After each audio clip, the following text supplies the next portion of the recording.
Go. Pretend to know a lot about the game and or movie when we do this part, okay?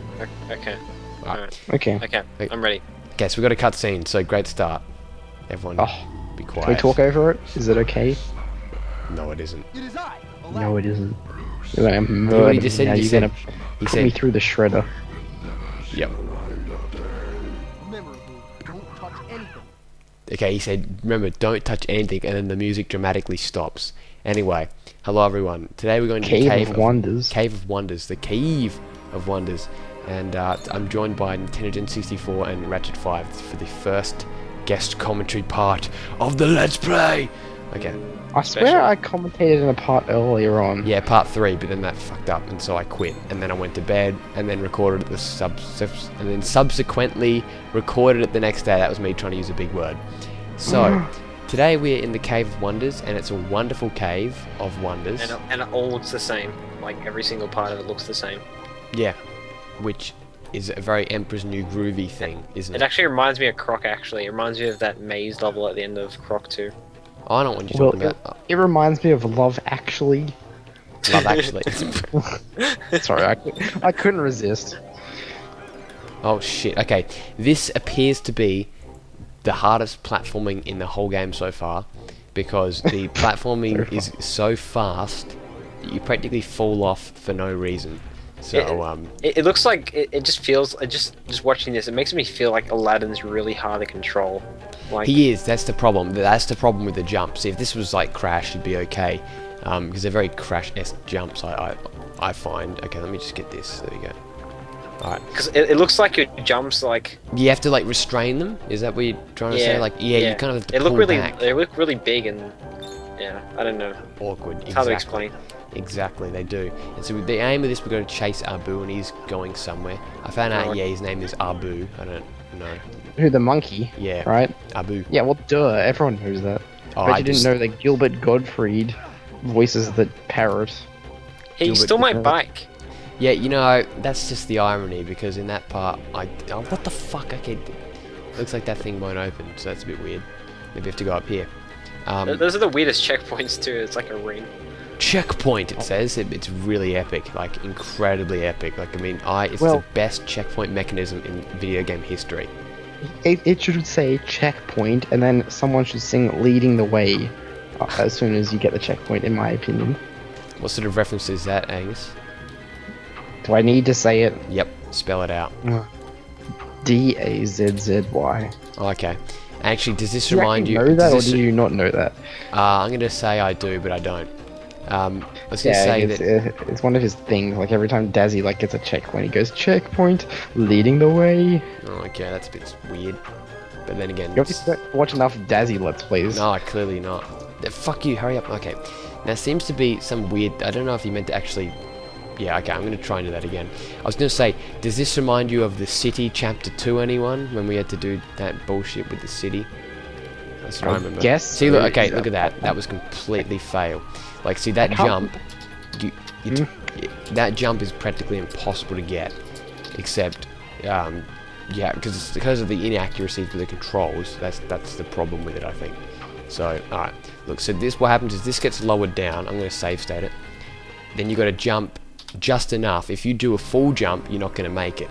So, criticisms of the game, let's continue. And it looks like a really hard platform to get on. Yeah, it is. It's because it's like small. It's kind of like it reminds me a lot of the wonderful game Monsters Inc. PS2, where even the smallest jumps can just completely fuck up because you're such a huge, overbearing monster. And then the platforms are like 1 centimeter small, so it's like you can't really actually do anything. Do you know what I mean? Like, because you just fall off because you're too big for the actual platform. It's like you're meant to be playing as Mike. It's like Scare Island where you're meant to be playing as Mike or something similar to that, basically. Yeah. I can just notice how this game's just like how Emperor's New Groove, how everything seems to just repeat itself. It just seems like. Everything's the same, really. I can see what you mean. Yeah, definitely. Like it, especially this level more than not. If you saw the first world, which was Agrabah, you probably could have seen it was a little bit more varied. I found. There we go. Got the bonus. Excellent. Sorry. But just like saying that, you can kind of tell how Argonaut? Argonaut, yeah, kind of they put a lot more effort into the Croc series, because the Croc series It's so consistent. Yeah. it will, well, say Croc 1, right? Okay, that game kind of repeats itself a bit, yeah, but every level seems to have its own.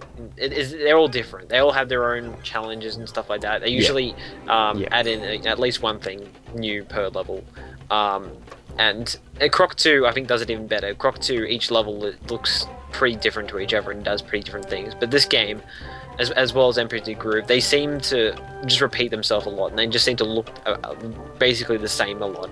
Well, Croc doesn't really do that. You can kind of tell that Argonaut Croc series had much more effort put into it than this. Definitely, yeah, I can definitely see that perspective. I think probably, but a lot of that is attributed to the fact that they had their own IP and intellectual property, so they've kind of a lot more of an incentive to actually work on the game. And also, cool. Croc was much more popular than like this game and stuff. So yeah, Croc was more popular than people actually don't give it credit for. Like, what the fuck? Because I mean, it definitely sold over 1 million, didn't it? Yeah, the original was really, really popular. The sequel wasn't that popular, but the original really wasn't that due to like just lack of like any sort of credit? I remember I saw like a thing in the back cover of a game saying Croc 2 now out or whatever, but like I don't remember. I don't know. I think it's more just to do with Croc 1 came in a time when it was just before the platformer boom, because as you probably know, most of the 3D platformers came around in 1998. Wait, Croc 1 was 1997, wasn't it? Yeah. So it was that is so fucking innovation. Yeah, then. exactly. I mean, Super Mario 64 was out, sure, but there was nothing on the PlayStation that was anything like Croc 1 when it was released. Oh no, definitely not. And so it basically just like. It's like if you started Let's Play in 2007. Like you just got there, a year or two early, and it just meant that everybody wanted your game because you were so innovative. But then when Croc 2 came out, it'd been done before, and that's why I feel Croc 2 wasn't as popular. It was just like nobody really cared about Croc anymore because it was just kind of and I think it kind of drastically changed its not drastically, but it did change its design a bit. So where like I could see why people didn't like it as much. Like I personally love Croc 1. And I don't love Croc 2 as much, but it's not for everyone. It's kind of like a bit more of an evolved game. Do you know what I mean? They're two different games, and I'm not sure. I can't really say right now which one I prefer, to be honest, because I can't really say it. Yeah. And so what one did you play more though? Probably Croc 1. Croc 1? I played Croc 1 probably actually about twice as much as I played Croc 2. Okay, so that's interesting. That's interesting. What the fuck is... Okay. Looks like we've reached an ice area. That's pretty cool.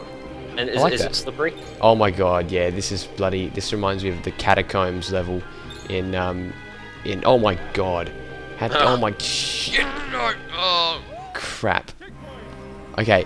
One thing I'll tell you about this game is that okay, where the hell am I? One thing I'll tell you about this game is that they definitely enjoy just taking away your life, your liberties, your freedom in one hit. So if you they're just like Julia Gillard. Okay, fuck. Yeah, they're just like taking away your life, your liberties, and your freedom by putting in that damn carbon tax. Socialists. One hit. One hit, she puts in a carbon tax, and there goes all your life, your liberties.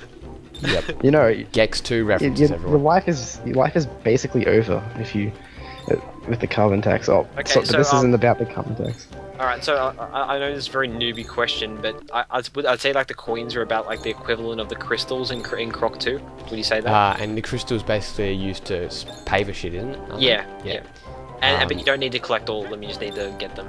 Yeah, so basically you can just get them, I'll tell you one thing, I'm actually going to save state it again.